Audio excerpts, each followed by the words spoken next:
Good morning guys, welcome back to my channel. Today we have a video that was very requested because I did sell quite a few bags in the last year. I was actually watching my handbag collection from 2025. I just wanted to see the things that have changed, the things that I've added, the things that have left. So I just wanted to sit down and explain bag by bag why I let it go. At the end of the day, I think I'm at the stage that if I sell a bag, it's mainly because I'm adding something that I'm liking more and not necessarily because I didn't like the bag. There's a few that were definitely not working out, but with many of them it's still a little bit fresh. I have a few that are still for sale. I have others that I sold quite a while ago. So yeah, basically this video will include all of the bags that I sold since I filmed my 2025 handbag collection. Now I just want to clarify that this video is not just about selling bags, but more to show how my collection, my style, my lifestyle has changed, and that is reflected on the bags that I've been adding lately and the bags that I've been selling lately, and letting things go despite loving them, despite thinking that they're super beautiful, that at some point I loved them so much that I went ahead and bought them, that they no longer fit my life as well as other things, instead of having like an ever-growing handbag collection that it's in no way my intention. The first one is one that I did go back and forth so much because I was so conflicted. This was my Birkin 30 in blue celeste Epsom with palladium hardware. So let's start with the fact that I love the Birkin. I thought that the 30 was an amazing size. Blue celeste was such a beautiful color, like I truly love the color. And also I love blue with palladium hardware. So what was my problem with the bag? Mainly that it was in Epsom, and I think the size. I think if it would have been a 25, I would have been over the moon with it, but because it was a 30, it was a little bit bigger, and I just don't like Epsom leather, especially in the return style. So these are things that of course I didn't know when I bought the bag. All of this came up with time, that I would just find myself sitting down and thinking, I wish there was this that was a little bit different about the bag. I wish that it was this other leather. I wish that maybe it was smaller. And at the end of the day, it's so much money that we shouldn't just keep things if we're not fully satisfied with them. If by me letting go of this bag, I can go and look for something that is to the T what I like, that it's something that I've been doing more and more, I just don't compromise anymore. If I don't find it,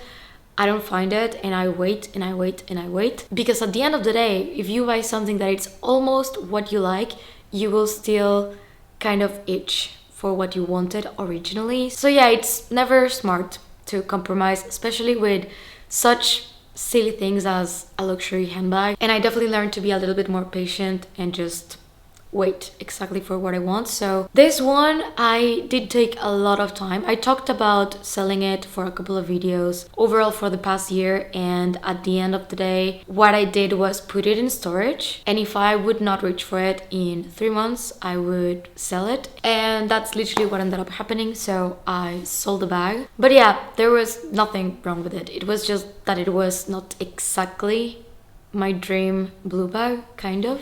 Now this one was a bag that I actually didn't want to sell, but it just made the most sense, and it's my vintage Kelly 28 in black box leather. I sold this one via Redeluxe's website. I actually still have a few bags for sale with them, but this one sold almost immediately after I sent it to them. So the reason why I ended up selling it, it is because I got the Mini Kelly in black box leather, and that was really hard to find, really big investment in my closet type of bag. I knew that adding basically the same bag but in a mini version, I was gonna use a mini way more. Like the Mini Kelly, already what we have of the year, it's been my most used bag out of all of the bags in my entire handbag collection, so it was a smart purchase for me, and I just adore the bag. I take it with me everywhere. And with the vintage Kelly 28, maybe it's because it was a 28 that I just didn't find to be the best size for me. If it was a 25, maybe it would have been a different situation. However, again, I have this rule that when I buy one bag, I need to sell one bag, just because I want to have a very realistic handbag collection where I use absolutely everything and they make me happy, that they make sense, and that I'm not just like having them for the sake of having them. And the Kelly 28, I did use it, not as much as some of my other bags, but it was quite the obvious bag to sell because it was the same color, the same leather, the same type of bag, just a different size, and I was just going to always reach out for the mini before I reached out for the 28. So it was really hard because this was a bag that I really loved. However, I do feel like if in a few years I feel like I miss the bag and I regret it, this is something that I can find for a really good price on the resale market, and maybe I can possibly find it in the 25 size and test it out. But for now, I don't regret it. I miss it, yes, because I really loved it, especially because it was vintage, but I don't regret selling it. I sold my Hermes Constance Slim wallet, and this one is actually still for sale on Relux's website. This one I sold it because I also have the Release Slim wallet in Beton. So they're basically the same wallet, but they're in different colors. And out of all of the wallets that I really have, I reached out for 3 of them, and the Constance was not being used enough. Like, I usually prefer to use the Release. I just wanted to be a little bit more comfortable, and I really like the colors. So when I was doing the closet sale, I decided to include it because it just didn't really make much sense to keep it if I use the Release way more. This one was just a little bit impulsive, I'm going to admit that. I don't regret it, but I also didn't have a reasoning more than the impulse of downsizing. So I also sold my Chanel classic flap, my gray Chanel classic flap, the one from the 19B collection, lambskin, silver hardware, beautiful bag. This one is also part of my closet sale that I think it's still available on Relux's website. This one, if it doesn't sell soon, I might just tell them to send it back to me. Because the reason that I ended up letting it go is because I was already sending like quite a couple of bags that I wanted to let go of. And I wanted to just really downsize and sell a significant amount of bags. So I was just like seeing in my collection the things that I was not using that much. And this bag, like, I really love it, but at the same time, I just don't use it as much, even though I really like it. I think sometimes with bags like this, you see them as this very classic neutral staple bag, definitely super timeless, and you almost want to keep them because of the potential that they have, that maybe in a few years you're gonna use them more. But I've been kind of thinking like that for quite a while about that bag. But if that's what's actually happening, you really need to pay attention to that and see how long it has passed since you've been having like these feelings that you love something, but maybe I don't use it as much, and you feel guilty of not using it. Because at least for me, I feel really guilty when I have something like a classic flap and I don't use it enough to justify the price point and owning it. And yeah, I don't know, it just gives me anxiety to not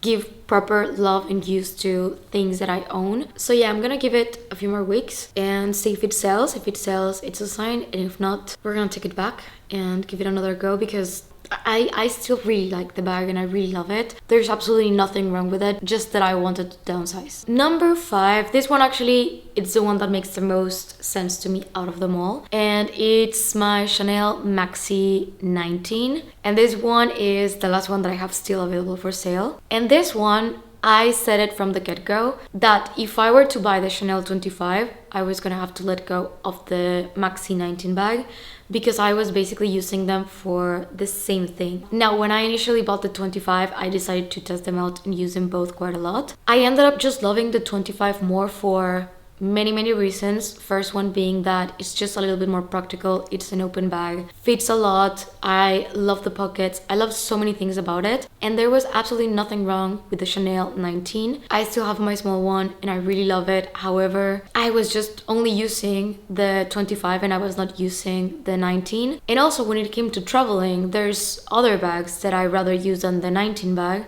because they're open. For example, the Birkin 35, they fit pretty much the same, and it's an open bag, so when you're traveling, you want to kind of have easy access to things, fits a little bit more. I don't know, just I feel like the 25 is just a little bit better. I would be even willing to get another 25 in another color because of how much I like it. And when it came down to the one in, one out, it was the most obvious choice. This one was actually one of the first ones that I sold last year, but I haven't talked about it. And it was the Mini Jodie in fondant. I had the one that had the chain. I really loved that bag for the first couple of months that I had it. But then I ended up realizing that it was just too small for me. Like, I really love Bottega Veneta and I love the Jodie, but the size was not working out for me. So I ended up selling the bag and buying 2 Jodies in the teen size, basically for the same price, because the resale price for the Jodies is actually not that good, and I went for two that were quite used, like not too bad but enough. And the reason why I wanted that is because I wanted to have very carefree bags. One of them is in suede, so I just wanted a broken in, lived in, sold type of bag that you're gonna use without overthinking, because I wanted to put a lot of things inside of those bags, and I wanted to take them on walks to the beach, and if I have to put them on the floor, on the chair, anywhere, I just don't want to overthink it too much. And for me, buying pre-loved always kind of offers that. The size is just way better. The mini was just too small for me because it didn't fit camera, it didn't fit like any larger item, which is usually really important for me. So yeah, it was one of the first ones that I sold, and I don't regret it. Another piece that I sold was the Louis Vuitton Boîte Chapeau necklace in the reverse monogram. This one I said it from the beginning that if I was going to get the bigger version that I actually have right here, I really wanted to get this one. So for me to justify getting the bigger version that actually fits like cards and that you can use as a bag, I knew that I was going to have to sell the other one. No matter how much I loved it, I felt like that bag was kind of a mascot for the channel. I got it such a long time ago, and I would always say that it would fit like 4 chicken nuggets, and I was not even joking because it really did not fit much. I was mainly using it as an SLG inside of my bags or even as a charm. It was so cute, really loved it. It was actually the first thing that I ever bought from Bertelux, so I had a lot of sentimental attachment to it, but this one just made like way more sense to me. So you will see that mainly everything that I sold was because I had to justify something else, or I just wanted to downsize. Now with that said, I don't think I'm done downsizing, so I have a few bags that I've been considering selling. Some of them I'm not really sure, but I think these 3 that I'm gonna show you are going to be bags that I'm gonna consider for the next couple of months if I really want to keep them or if I'm willing to let them go. And it's these 3. I'll explain my reasons because I already made a video a couple of weeks ago about the bags that I was using the list in 2026, and these 3 made it to that list. The first one, and the one that I think I'm going to sell, is my Dior Lady D-Joy. And I know that this bag is stunning. I don't even need you guys to tell me. I know, like, the thing is that every single time that I see it, I'm like, no, I cannot sell it because it's too pretty. I just love it too much. Definitely I'm second guessing it right now. Yeah, the overall idea is that I don't reach out for it enough. And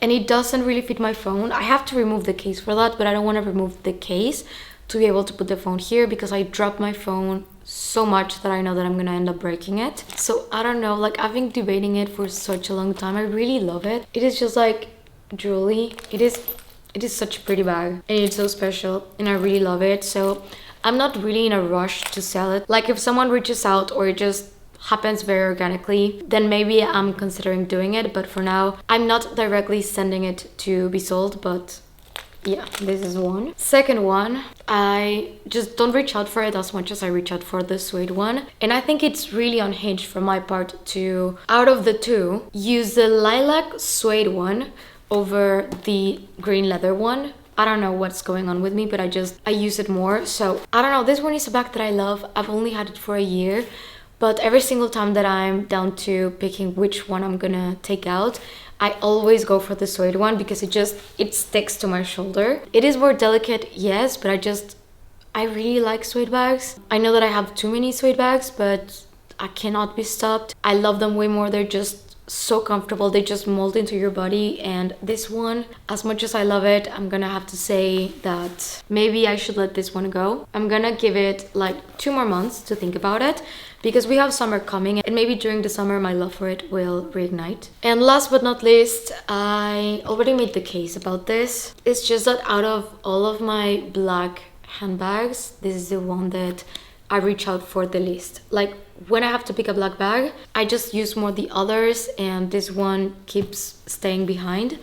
This is one that I always have at home, and I don't know, I just think that it's such a beautiful bag that deserves to be used, and I just feel terribly guilty for not giving it as much love as I would like to. But this one is one that I don't think that I'm gonna sell anytime soon, because first of all, it's vintage, so my vintage bags tend to have like a really special place for me, so it's really hard for me to let them go unless like it is really much granted. And I just think that it's a fantastic bag. So this one, it is on the chopping block, but not anytime soon. I just think I need to not force myself, but be a little bit more intentional to trying to use it a little bit more and giving my other black bags a bit of a break. So these were the bags that I sold in the last year and the bags that I'm considering selling. I think the biggest takeaway for me out of this video and the process that I've been in the last 2 years is that building your closet or your handbag collection, if you're like a handbag freak like me, it's not just about finding beautiful bags, but also about editing yourself over time, realizing what you actually use, what generally feels like you, and what you keep reaching out for the most, because at the end of the day, cost per wear does matter a lot. But yeah, there's absolutely nothing wrong with any of the bags that I sold. So if you have any of those bags, just know I really feel bad about not having them anymore, but I felt like I needed to be more responsible. Also, as much as I admire people that have like a massive handbag collection that I honestly think it's so cool, I just feel like I can't, and really I just don't want to. So I would really love to hear you guys out in the comments, which bags have you sold in the past couple of years, and also I would love to know your input about the bags that I sold and the ones that I'm considering selling. I want to hear you guys out in the comments and chat. But thank you so much for watching. I hope that you guys enjoyed the video. If you're new to my channel, please consider subscribing and click the notification bell down below so you don't miss any of my videos. And if you're not done watching, I'm gonna leave you 2 videos right here in case you want to check them out. Thank you and see you on the next one. Bye!